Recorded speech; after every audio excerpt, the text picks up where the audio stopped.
اعوذ بالله من الشیطان الرجیم بسم الله الرحمن الرحیم. د شعبان مبارک میاشت ده او نن د شعبان 11 دی. دوستانو شعبان میاشت الله رب العزت ډیر لوی مقام او فضیلت ورکړی دی او په دې میاشت کې الله رب العزت د زوړ کال رجسټر بندي او در روان کال ذمہواریان چې کوم دی هغه فرشتو ته په حواله کوي چې روان کال کې به څوک مړ کیږي او څوک به پیدا کیږي د هر چا چې څومره ذمہواري د هغه ته میلاو شي.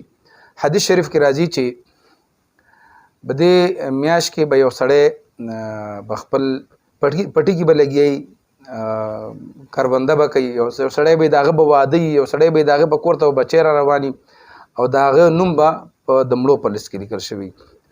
او دغه رنګې حضور اسلام فرمایي چې یو سړی و بازار ته تللی خریداري کې به مصروفي او هغه به چې کوم دی د هغه نوم به د مړو په لیست کې لیکل کېږي چې دا به د دنیا رحلت کوي. او دا دومره بهترینه شپه ده. دا 15مې دې باره کې تاسو زه ډېر زبردست یو 2-3 حدیث بیانوم. تاسو لازمي چې کوم دی داسې اسلامي ویډیوګانې مه تېروئ او دا اورئ. حضور کریم صلی الله علیه وسلم فرمایي چې الله تبارک وتعالی به دې شپه باندې جبرئیل علیه السلام جنت ته ولیږي او هلته د جنت د ښایسته کېدو حکم وکړي. جنت ښایسته شي او بیا وفرمایي چې په دې شپه الله رب العزت د جهنم نه دومره ګناهګاران دومره جهنمیان هغه ازادوي لکه د اسمان د ستورو عمره، د ونو د پاڼو عمره، د دنیا د شپې او ورځو عمره، د غرونو د وزن عمره او د شګو د ذرات عمره. دومره خلق الله رب العزت د جهنم د اور نه خلاصي دی ورکوي. او دغه رنګې حضور کریم صلی الله علیه وسلم فرمایي چې کله د شعبان 15 راشي نو فقوموا لیلها وصوموا نهارها.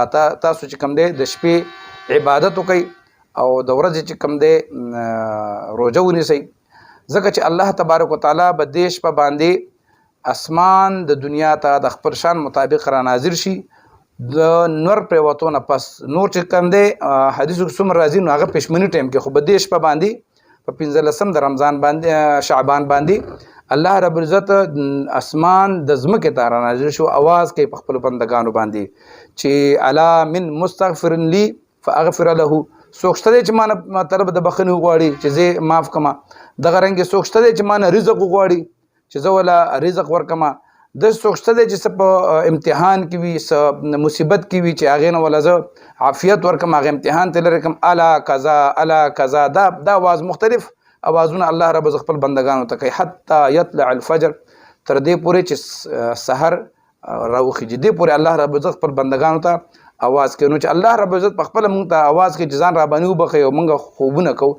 او په کال کې یو شپه ده چې دغه یو شپه کې لږه حصه سړی راپاڅي ګنټه 2-3 وسې کېږي چې زه یم د ماښام نه واله تر سحر پورې الله عبادت ته ودرېږي نو هم دا کمه ده.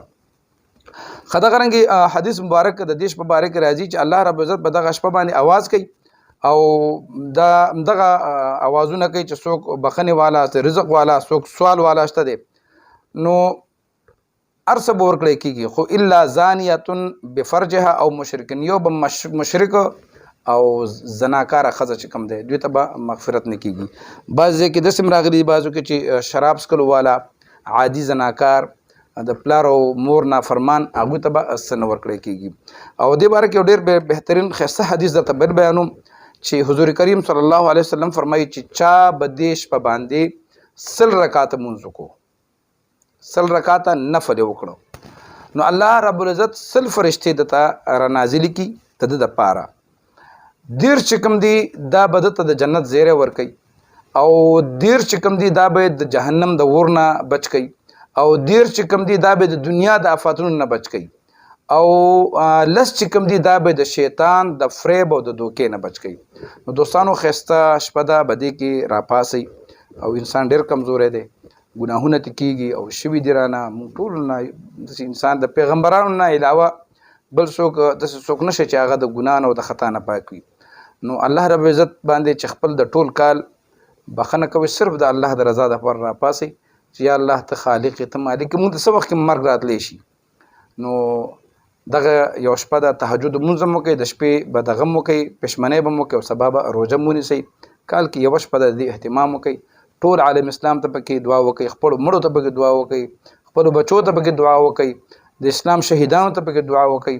ان شاء الله العزیز د دنیا او د آخرت فایده به تاسو ته حاصل شي. السلام علیکم ورحمة الله وبرکاته.